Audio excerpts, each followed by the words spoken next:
Hey guys, I'm Dov, and today I'm back with more Total War Warhammer 2 online action. You can see this dwarf buddy here is super excited to be standing in and amongst these Tomb Kings here. He's definitely going to be providing some ballistics calibration and all that jazz. We are indeed in a 2v2. Myself and John Ton going to be taking on a couple of opponents in a quick battle. You can see here we've gone with a dwarf and Tomb King alliance up against the nasty Dark Elves and Vampires. So let's go ahead and jump to the army composition. Starting with the Tomb Kings here, they're going to be led by Khalida, of course. This Missile Death Star just wouldn't be right without Khalida here with her awesome snake staff. And oh man, she's disappearing. Anyway, I've got the two Bone Giants, two Shabti Great Bows, one of which is the Regiment Renowned Chosen of the Gods. Front line of Skeleton Spearmen. We've got a Necrotect. And yeah, that's pretty much it for the Tomb King's forces. Lich Priest Lore of Light as well. I've got my Dawi force hidden in the woods here under the banner of Karak Kadrin. We do indeed have Ungrim Iron Fist leading the way here. We've got a Runesmith to back him up. Front line of Longbeards with the Norgrimlings Ironbreakers. Another unit of Ironbreakers, more Longbeards out here. On the sides, we've got some Miners with Blasting Charges, two units of Slayers, one of them is to Dragonback. We've got the Grumbling Guard here, and as you saw, that Engineer with the Tomb Kings. He's kind of our emissary at the moment. The idea here is that he's going to provide his buffs, this extra powder, the Prospector Spyglass, and then the Ballistics Calibration and Entrenchment can all help buff up this missile pocket here. For our opponents, the Dark Elves have got a Dreadlord Sword and Crossbow, no caster, but a front line of Black Ark Corsairs, a couple of Charybdii? I'm not really sure. Haven't actually shown these things off in a battle yet. I know Turin had put out some testing and some other things. I honestly haven't found them to be wildly effective, but they can be pretty decent. I do have a replay, another replay where we're going to be showing them off. But yeah, they're going to be here. We've got a Black Dragon as well. Dreadlord with a crossbow. Over here we've got more Dark Riders with repeater crossbows. Same thing over here. We've got some Hounds to support for the Vampires, some Dire Wolves that is. A couple units of Blood Knights here, Graveguard and Graveguard with Grey Weapons. In the back here we've got more Graveguard, some Crypt Horrors, which you don't see too often anymore. Cairn Wraiths, got a Master Necromancer, some Zombies, and some Vargeist. So the ultimate Haggard Lord making his appearance once again. Looks like he's got quite the spell loadout. Wind of Death, Curse of Years. Yeah, it looks like he's actually brought everything except the zombie summons. Oh no, he's got everything from the lore of vampires. Interesting. So yeah, without further ado, let's kick the battle into full gear, and you can see right off the bat these Charybdises are going to be making their way towards the woods to try and hide in the cover of the trees. Those Bone Giants going to be doing some brutal damage. Meanwhile, the Shabti Great Bows are going to open up shots over here. These Dark Riders are going to come up and try and get in range to fire, but this is going to be a fool's errand. As you can see, they're just going to come under a horrendous amount of fire here, and with all the buffs buffing up those powerful missile units, it's going to be a bad day for, oh man, especially those Bone Giant shots, just absolutely brutal. The scatter shot from the Chosen of the Gods as well, doing a brutal amount of damage, and those units are pretty much gone. One of them actually already shattered. So this Missile Death Star, quite powerful, although we are chewing through our ammo at a pretty alarming rate. You can see we've got the ballistics calibration on everybody, giving them even more reload skill and accuracy. And yeah, our opponents are understandably a little bit hesitant to approach, so we're going to have to push forward and get into range here. Decided to fire a couple shots just to test it out to see if we could get at this Charybdis here. But the shots are going to be blocked by the trees that are directly in front of it here. You can see it, yeah, the shots coming in, and they are going to hit those trees, unfortunately. So at this point, we're like, okay, we got to push up and try and get into a position to start shooting at something important here. So we're going to do just that. If we fast forward a little bit here, you can see the Tomb King starting to move up. My Engineer moves up a little bit as well. I figured let's keep the Dawi infantry hidden as long as possible. So we're still just hiding in the woods there. And now we're going to pull up into range and have open line of sight to start shooting some important targets, especially with those Shabti Great Bows. This Charybdis here is going to start taking some damage. The Charybdis is like the Hydra in a number of ways, except it doesn't have regeneration. So all this missile fire that it's taking early on in the battle is not going to be regenerated, unlike a Hydra, which would be able to regenerate this missile pressure.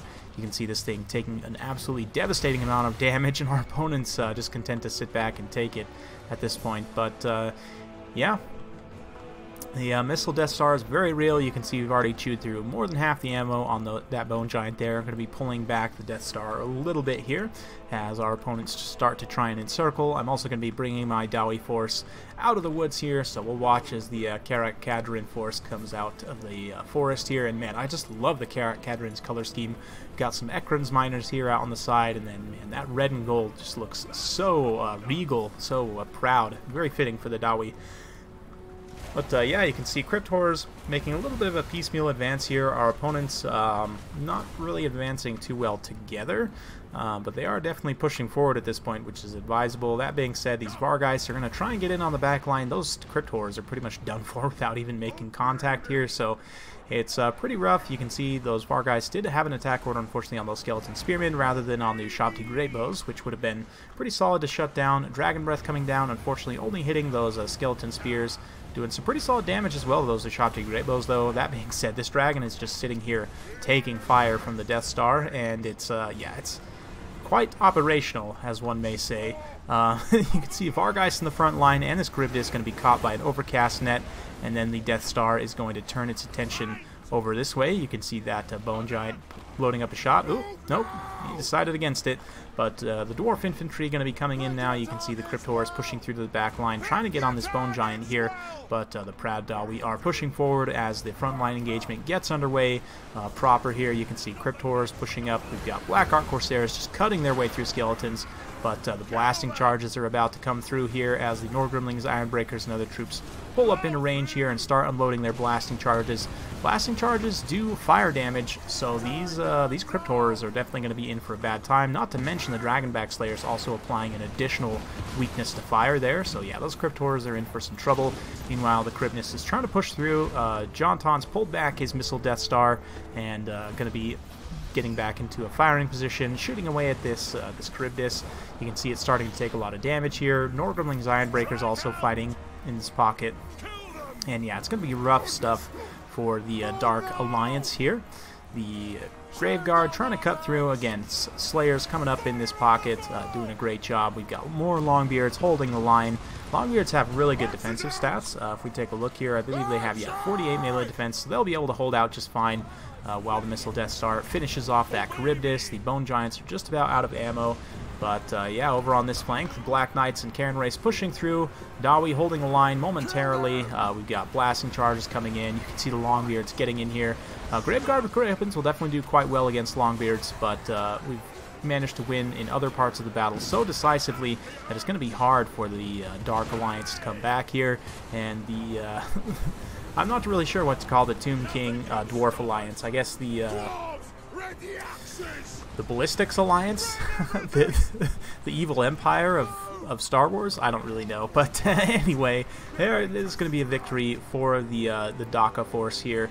Got some time left on the battle, but this Dreadlord going to be the next to receive volleys. You can see he gets netted there just to make sure he doesn't try and fly away, and those Shabti Great Bows just going to be unleashing hell. So despite the fact that he is a missile lord, he just gets rocked there, and the Dakka is real. You can see the Shabti summon comes up right on top of these Dark Riders, and yeah, more fire and brimstone through the front line as the Dark Elf forces start to rout with the loss of their lord. Miners and more pushing through. You can see the Devils of Schwarzhofen. And actually, no, those are just regular Vargeists. Their corpses laying there, but yeah, at this point it's mostly just the vampires left. They've got some Graveguard in this main pocket here.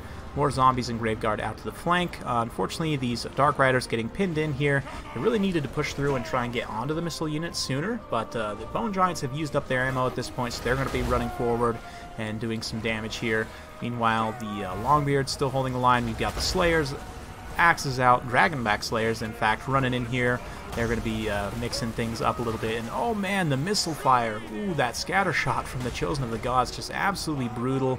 You can see the vampire forces definitely suffering. We've got Rune of Wrath and Ruin going down on some Black Knights here. And yeah, Khalida comes forward to start to do some damage as well. Ooh, not really sure what that was. Guess a Gaze of Nagash, it looks like. But Norgrimling's Ironbreakers with their 91 melee defense with My Will Be Done. Man, that is just gross. 91 melee defense with the My Will Be Done active from Khalida. Ooh, man, they're not going to take any damage here, pretty much. They'll be able to just stand and fight all day. And at this point, you can see Yeah, things are very desperate on the balance of power. Just a matter of time before the vampire counts hit critical binding and all crumble away. So we'll just continue to soak up some cinematic action here. You can see the Runesmith. Man, even the Runesmith in that red color scheme looks awesome. And I really hope CA releases an army painter at some point, because, like, for example, the Nagarath color scheme for the High Elves, in my opinion, looks by far the best. I love the green color scheme for Averlorn too, but and like the red for Karak Kadrin just looks so good. Oh man, I just love it. You can see, ooh, Khalida coming in here.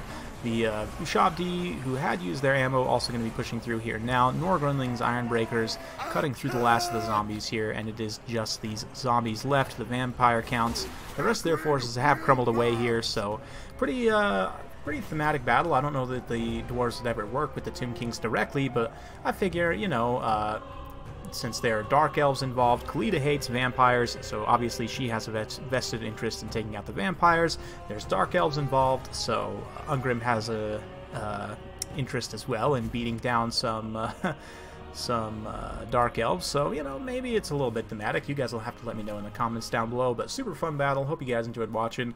Not really the closest battle, but a good showcase of some good synergy between the Tomb Kings and the dwarfs. I quite like that missile Death Star. You can see the Bone Giants both picked up XP chevrons. The Ushabti also picked up XP chevrons. Just all around, all the missile units performed very well, and that is mostly due to Khalida, of course, and the engineer giving them those buffs. I mean, granted, those units would do quite well on their own, but with Khalida and the engineer, they just do, excuse me, that much better. In terms of the rest of Jonton's forces, skeletons, you know, taking the punches, as you would expect. Longbeards, get in there. They took some punches as well, but the miners with the blasting charges, and oh man, these slayers definitely cleaned up some kills as well. Those dragonbacks in particular, 141, 125 on the Norgrunling's Ironbreakers, just absolute tanks. The other Ironbreakers only 48, but weren't challenged much, hardly took any damage. 68 on the Grumbling Guard, so not too bad there. For the Dark Elf forces here, definitely wanted to bring a caster of some kind. You know, you probably don't want to go at direct magic damage against the Dawi, but something would have been nice to help get through. And I definitely think that our opponents should have pushed forward a little bit quicker. Standing back and taking those shots was definitely a mistake. Needed to try and push through, and even like summoning zombies in that back line to help tie down the Bone Giant and the Ushabti Great Bows, even momentarily, can give you some respite. But that being said, just a very rough situation overall. They were kind of forced to advance into that Death Star, which, yeah, was a very, very rough situation for them. Hope you guys enjoyed watching. Once again, thank you very much. If you do like this sort of content, be sure to like, subscribe, hit that bell notification button, and all that jazz. Thanks again, and we'll see you next time.